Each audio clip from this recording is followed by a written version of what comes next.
वालेकुम and hello everyone, welcome back to my channel. कैसे हैं आप सब लोग? आई होप कि आप सब ठीक होंगे। तो आज के व्लॉग में मैं आप लोगों से before Ramzan kitchen and home cleaning कुछ टिप्स और ट्रिक भी आप लोगों से शेयर करूंगी। रमज़ान स्टार्ट होने से पहले मैं घर की और किचन की थोड़ी सी क्लीनिंग करने वाली हूं और साथ ही साथ मैं कुछ क्लीनिंग के टिप्स भी आप लोगों से शेयर करूंगी। रमज़ान का जो महीना है ये बहुत ही पाक बरकतों वाला और रहमतों वाला महीना है।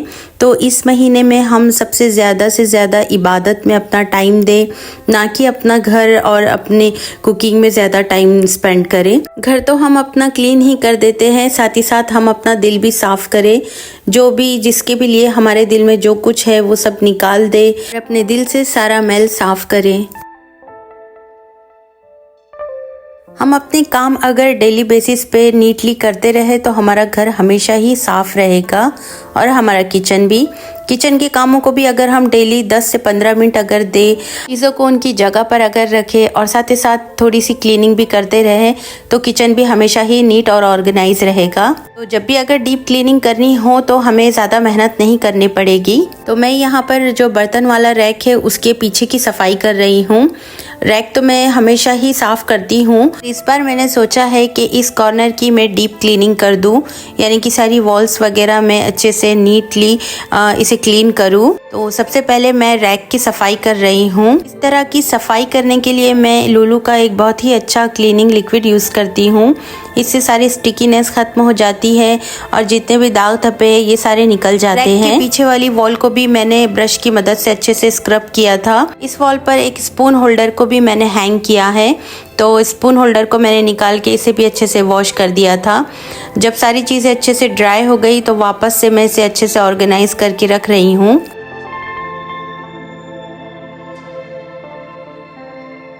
काम करने के साथ ही साथ मैं यहाँ पर चीज़ों को उनकी जगह पर ऑर्गेनाइज करके रखती हूँ, जिसकी वजह से जो किचन है वो मैसी नहीं होता है। अगर आपका किचन छोटा है तो आप इस तरह अरेंज करके थोड़ा सा स्पेस सेविंग भी कर सकते हैं। तो मेरा जो किचन है वो बहुत ही छोटा है, तो इस तरह से मैंने इसे अरेंज किया है ताकि जो सारी चीज़ें हैं वो अच्छे से फिट हो जाए और स्पेस भी कम लगे। मेरे किचन में 2 काउंटर टॉप दिए हुए हैं, तो अब मैं इस वाले काउंटर टॉप की सफाई कर रही हूँ। क्लीनिंग करने के लिए भी मैंने लुलु का जो क्लीनिंग लिक्विड है वही यूज किया है। ये बहुत ही इफेक्टिव है, इससे बहुत अच्छी क्लीनिंग होती है। रखी हुई है, बस माइक्रोवेव है एक साइड में और कोने में मैंने एयर फ्रायर रखा है और इसके बाद मैंने एक फ्रूट बास्केट रखी है और साथ ही साथ मैं यहाँ पर ना एक सोकिंग मैट बिछा कर रखती हूँ ताकि सिंक के बाजू जितने भी मैं बर्तन धोती जाऊँ तो इनके ऊपर मैं रखती हूँ। इससे जो बर्तन का पानी है वो भी ड्राई हो जाता है और इससे जो मेरा काउंटर टॉप है वो गंदा भी नहीं होता, वरना नीचे पानी पूरा फ्लोर पर टपकता है। इस वजह से मैंने काउंटर टॉप पर सोकिंग मैट रखा है। साथ ही साथ मैंने सिंक को भी अच्छे से वॉश कर दिया और जो क्लीनिंग ब्रश था उसे भी मैंने अच्छे से वॉश करके उसे हैंग कर दिया। इस तरह चीज़ों को अगर अरेंज करके हम अच्छे से रखते हैं तो चीज़ें ऑर्गेनाइज रहती है। काफ़ी टाइम से हम लोग सोच रहे थे कि लिविंग रूम के जो लाइट्स है इसकी हम क्लीनिंग करें, तो फाइनली इसका मुहूर्त आ ही गया था और हस्बैंड की छुट्टी थी, तो मैंने सोचा है कि क्यों ना हस्बैंड से भी थोड़ा काम लिया जाए। वैसे तो ये कभी हाथ नहीं आने वाले, तो छुट्टी थी और साथ ही साथ मैं भी क्लीनिंग कर रही थी, तो हस्बैंड भी इस तरह मेरी हेल्प कर रहे थे। बिल्डिंग के जो हमारे केयर टेकर है उन्हें हमने बुलाया था और ये किस तरह से खोलते हैं ये हस्बैंड को नहीं आ रहा था, तो उन्होंने हमें एक लैंप खोल के बताया कि इस तरह ये है। और इस लाइट के ऊपर ना एक कैप दी हुई है, तो सारी कैप को हमने निकाल के अच्छे से वॉश किया। काफ़ी ज़्यादा डस्ट हो गई थी इसके ऊपर। लैडर की मदद से चढ़ के हस्बैंड ने सारे लाइट्स को क्लीन किए। जितने भी वॉल फ्रेम थे जो ऊंचाई पे लगे हुए थे, तो मैंने हस्बैंड से कहा कि ये भी थोड़ा आप क्लीन कर दो क्योंकि इनके ऊपर मेरा हाथ तो नहीं पहुंच सकता है। और सारे रूम्स के फैन को भी इस तरह से हमने क्लीन किया। फैन को क्लीन करना ये तो मेरे बस की बात नहीं, क्योंकि देखिए इतनी ज़्यादा डस्ट होती है, तो इस तरह लैडर पे चढ़कर ही इसे अच्छे से क्लीन करना होता है। तरह मैंने और हस्बैंड ने मिलकर घर की थोड़ी सफाई की। मिलजुल कर काम करने से काम जल्दी हो भी जाता है और टाइम स्पेंड भी होता है एक दूसरे के साथ। मुझे कह रहे थे कि क्लीन मैंने किया और तुम उंगली काट के शहीदों में शुमार हो रही हो, यानी कि मैंने सफाई की और तुम कह रही हो कि मैंने की। तो इस तरह हस्बैंड वाइफ में तो चलते ही रहता है, काम चाहे कोई भी करो, पर मुझे ऐसा लगता है कि घर अच्छे से क्लीन हो जाए बस। कुछ दिन पहले मैं एक गिफ्ट मार्केट गई थी, तो वहाँ पर मुझे ये स्टोरेज रैक दिखा था, यानी कि फ्रूट बास्केट भी आप इसे कह सकते हैं। और मेरे पास जो पुराना वाला बास्केट था, फ्रूट बास्केट, वो काफ़ी ख़राब हो गया था। तो मैंने सोचा है कि इस बार मैं ये वाला बास्केट लूँ, और इस तरह का बास्केट मुझे काफ़ी टाइम से चाहिए था। और इसे असेंबल करने के बाद देखिए इसका इतना नीट लुक आ रहा है, और इसे असेंबल करना भी बहुत इजी है। इसके अंदर स्क्रू दिए हुए हैं और साथ ही इसे फिट करने के लिए स्क्रू ड्राइवर भी दिया हुआ है। काउंटर टॉप की सफाई के बाद इस तरह से मैंने इसे अरेंज किया है और ये बहुत ही प्यारा लग रहा था। और मैंने इस एरिया को अच्छे से सेट किया, और सेम ऐसा एक हैंगिंग स्टैंड भी है ब्लैक कलर का मेरे पास, तो ये इससे बहुत अच्छे से मैच भी हो रहा था। तो आपको ये एरिया कैसा लगा मुझे कमेंट करके ज़रूर बताना। रमज़ान में सबसे ज़्यादा जो यूज़ होने वाला है वो है फ्रिज और फ्रीज़र। मील प्रेप करने से पहले मैंने सोचा है कि मैं फ्रीज़र और फ्रिज की क्लीनिंग कर दूं। तो सबसे पहले मैं यहाँ पर फ्रीज़र की क्लीनिंग कर रही हूँ। तो फ्रिज को मैंने 3 से 4 घंटा पहले बंद कर दिया था। जितनी भी फ्रीज़र में चीज़ें रखी हुई थी सबको मैंने बाहर निकाला, और जो फ्रीज़र का ट्रे था उसे भी मैंने अच्छे से निकाल के वॉश किया, और आइस ट्रे को भी निकाल के अच्छे से वॉश किया, और इस तरह से मैंने इसे क्लीन किया। रमज़ान में कितना ही बड़ा फ्रिज क्यों ना हो, छोटा ही पड़ जाता है, क्योंकि इतनी सारी चीज़ें फ्रिज में रखी होती है। फ्रिज डीप क्लीनिंग पे मैंने एक बहुत ही अच्छी वीडियो बनाई है।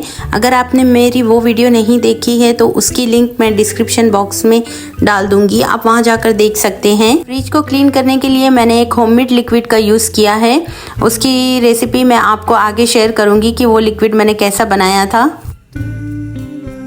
फ्रिज में रखने के लिए मैंने ये इंडिया से मैट लेकर आई थी, और ये बहुत ही यूज़फुल मैट है। तरह ये मैट अगर बिछा के हम रखते हैं तो चीज़ें गिरेगी नहीं, अगर गिरती भी है तो इससे फ्रिज गंदा नहीं होगा। मैट निकाल के इजीली हम इसे वॉश कर सकते हैं। कि अक्सर गड़बड़ में हम चीज़ें निकालते हैं, रखते हैं तो गिरती है चीज़ें, तो इस तरह से ना ये सेफ भी रहेगा। फ्रिज क्लीनिंग करने के बाद अब मैं आई हूँ माइक्रोवेव को क्लीन करने के लिए। माइक्रोवेव का यूज़ तो हम बहुत ज़्यादा करते हैं, अक्सर चीज़ों को गर्म करने के लिए।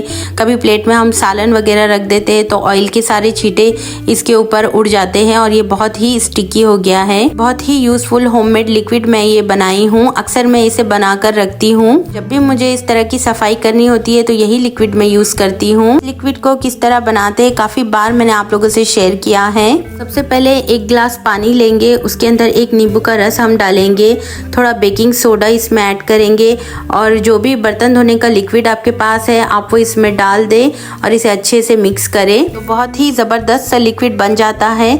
इससे सफाई भी बहुत अच्छी होती है, सारी स्टिकीनेस भी निकल जाती है, और अगर स्मेल भी हो तो स्मेल भी इससे निकल जाती है। आप ये लिक्विड ज़रूर ट्राई करना, बहुत ही इफेक्टिव है ये लिक्विड। सर मैं ओवन क्लीनिंग और माइक्रोवेव क्लीनिंग के लिए यही लिक्विड यूज़ करती हूँ।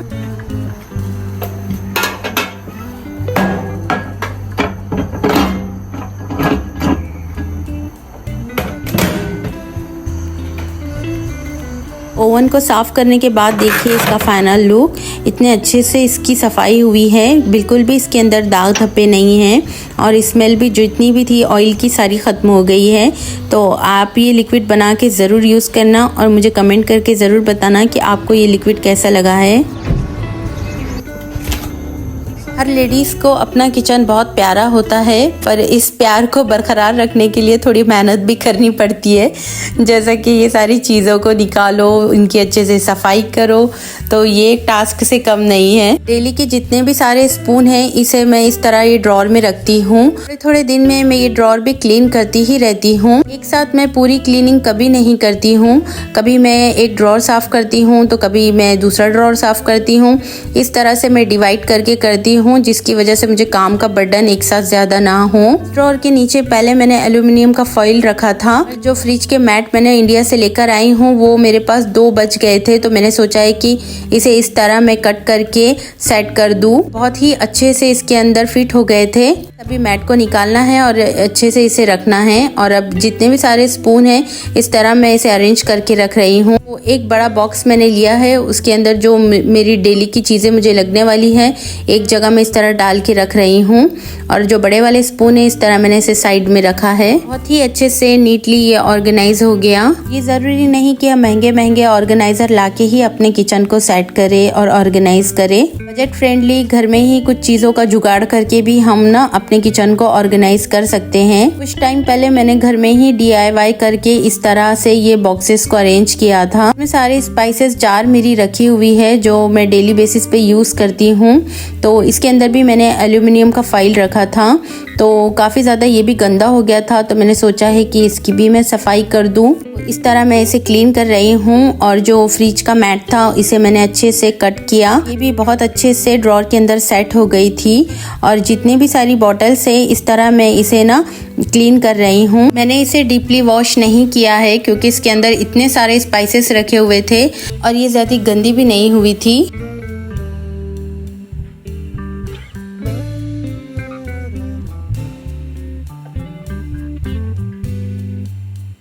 इसे अरेंज करने के बाद इसका फाइनल लुक देखिए आप। बहुत ही अच्छे से ये सेट हो गई थी। तो मैंने घर में ही जुगाड़ करके ना इस तरह इसे अरेंज किया। आप भी इस तरह कर सकते हो। ये आइडिया कैसा लगा आपको मुझे कमेंट करके ज़रूर बताना। डेली बेसिस पे जो सबसे ज़्यादा यूज़ होता है वो है मेरा ये वाला काउंटर टॉप। इसकी सफाई भी मैं डेली ही करती हूँ। और टी और शुगर के जार जो प्लेट पे मैं रखती हूँ तो वो प्लेट भी ना इतनी गंदी होती है, उसे मुझे वीक में 2 से 3 बार क्लीन करना ही होता है।